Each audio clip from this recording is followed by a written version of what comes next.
with how the world is right now, I've been very reflective. Iniisip ko, what have we been doing? How are we treating each other? And what are we leaving behind? Mahilig ako mag-shop. Aminado ako dun. Mahilig akong gumastos. Pero yung paggastos ko nowadays, parang binabagalan ko lang. Dahil iniisip ko, hindi ba dapat lahat ng ginagawa natin intentional? And throughout my window shopping, naisip ko na yung isa pang hilig kong tingnan is yung mga lumang bagay. Kasi recently, I was on the internet at nahanap ko may mga memorabilia about our mga ninuno sa family history namin. I found out na kamag-anak pala namin ang founding family, kasama sa founding family sa Candelaria, Quezon. So merong plaque na nandun lahat ng pangalan nila. I think 1879 pa yun. So it made me think, ano yung mga iniiwan ng mga tao? Ano yung mga storya behind those things? So andito tayo ngayon sa Antiques on 48 para tingnan yung mga antiques at vintage items. Samahan niyo ako.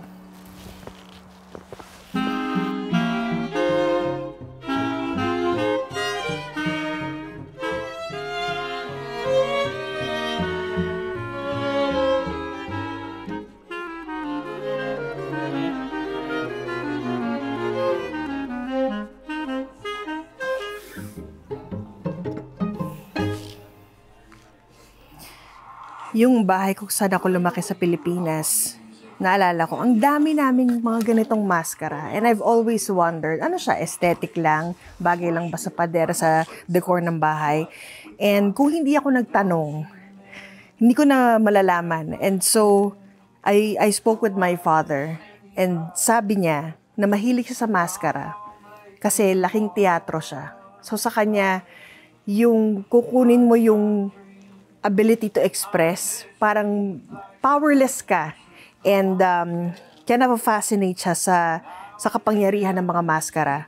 And in our talks, doon ko nalaman na founder pala siya ng Teatro Obrero sa university nila sa Pilipinas, sa Ateneo.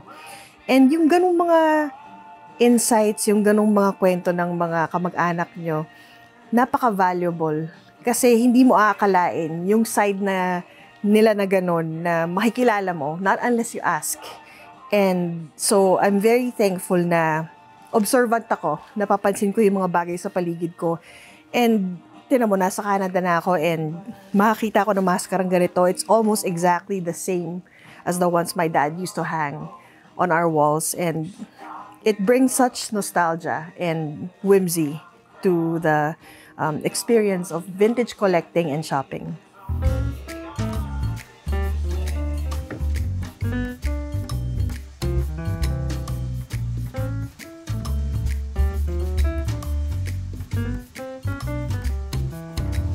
Ang mom ko naman fascinated about doll shoes.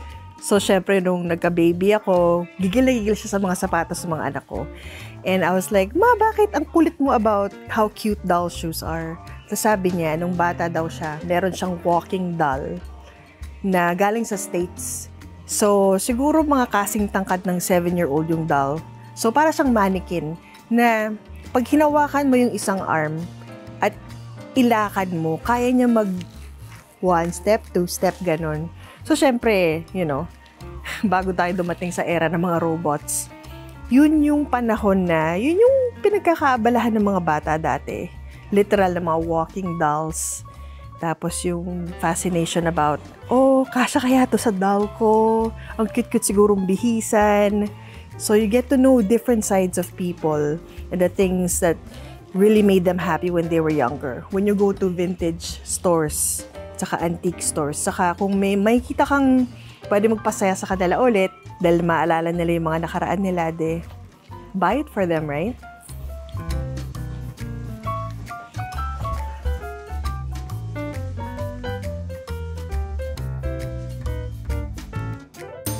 This is something similar to what Sleeping Beauty had, di ba? Princess Aurora sa Sleeping Beauty ng Disney. Favorite Disney princess ko siya. And growing up in the Philippines, never ako nakakita ng spindle. So, ang obsession ko noon is tumambay sa tabi nung singer na sewing machine ng lola ko. And throughout my life, she's been sewing all of her kids' clothes. Tapos, mukha talaga silang mga model. Biruin mo lahat crafted by her. Tapos minsan kapag meron akong sariling sewing projects, iiyakan ko yung lola ko kasi di ko matapos-tapos. So, tulungan niya ako. So, gusto ko sanang makahanap uli ng Singer na sewing machine para lang andun lagi yung memory na, how hard working my lola was. And ito nga, diba, napaka-whimsical makakita ng ganitong klase ng sewing machine. Wala nang ganito ngayon. Tapos, syempre, maalala mo Sleeping Beauty, maalala mo yung childhood mo. And it's just a wonderful thing to reflect on.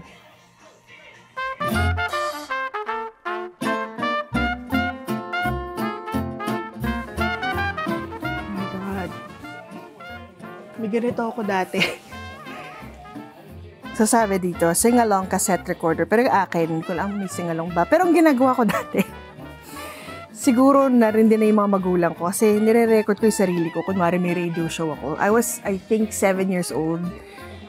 Kung ano-anong mga cassette tape yung pinapatungan ko, nilalagyan ko ng boses ko lahat. Nagdanarate ako ng drama. Nagdanarate ako ng kwento. Tawa ako ng tawa. Tinatawanan ko yung sarili ko. Marunong ako mag-record, play, tapos i-interviewin ko yung mga kapatid ko kahit di pa sila marunong magsalita nun. Ito ang original na podcast. Or radio show or TV show. Siyempre, ano pa? Ito. Yun ang original na YouTube Viewmaster. Oh my gosh. Ang dami ng mga 80s items dito na sobrang nostalgic. Grabe. Bago pa pagkaroon ng TV, ito lahat ng pinanggagalingan ng information. Besides print, of course. Biruin mo, hanapin mo yung stasyon mo. Maumaga.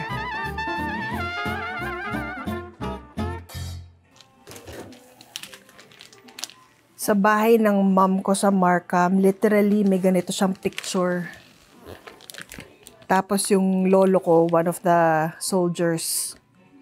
Grabe, binibenta rin pala ganito, no? Kasi ang balita ko, let's say for Antiques on 48, they work with 25 vendors that supply these wonderful things, memorabilia. Tapos, from estate sales din. So, kung halimbawa may pumanaw na tapos wala na siya mapagmanahan ng mga valuable things niya, nabebenta lahat through estate sales. This is crazy. So, ganyan na mga picture dati ng isang buong batalyon. Ganito kahaba. Ganito yung format. Eksakto nung sa lolo ko na nasa army. Lumaban sa World War II. Nag-survive ng Death March. Bataan Death March. Wow. Ito naman, Canadian Armored Troops. England, 1943.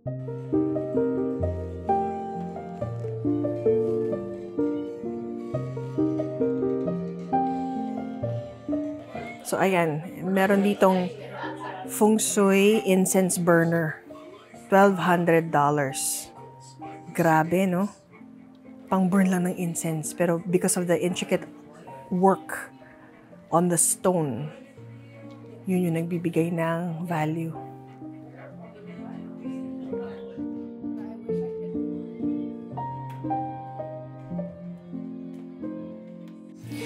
Alam nyo, marami nagkasabi, it's so creepy to have vintage things. And I completely get that.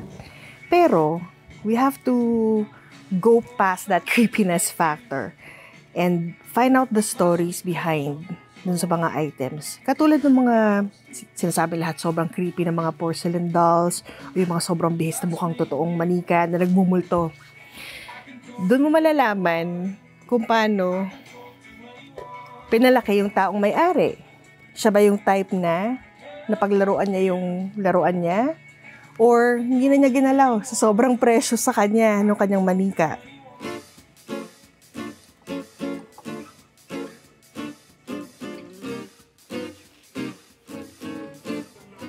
People in the fashion industry, in the art industry, kasama yung mga ganitong items in their curriculum, paano tahiin yung ganitong klase ng sombrero. I have a friend na fashion communications graduate siya. Literally, over the course of her program, Merong part na sombrero lang. Inaaral nila paano tahiin, ano yung construction niya, 'di ba? And in the end, nahiram ko yun when I acted in Amelia, yung Hollywood film back then. Kung curious kayo, ano yung mga pinakamahal na mga items when it comes to antique stores, usually, meron silang mga binibenta na precious stones or yung mga jewelry na malalaki yung bato or let's say it's pure jade from an estate sale, yon mas nasa 1,000 yung halaga. Yung mga pinakamahal talaga naka-lock up. So, kailangan mo talaga ng friendship with the vintage store owner para ipakita nila yun sa'yo. They will know naman kasi kung sino yung mga seryosong vintage or antique hunters. At sinasabi nga nila na people touch all of these items kasi it's not just about the look or the history behind it. There's an energy. There's an energy behind these things na parang karga nila yung experience nung nagmay-ari sa kanila noong araw. Ano yung mga nangyari throughout history. Kaya nga, di ba, extra creepy talaga pag meron ka nakita mga vintage na mga barel, ng mga medalya na galing sa gera. Iba yung mood mo pag nagisnan mo yung mga bagay na yun. Because it's true. Part of us stay with these items.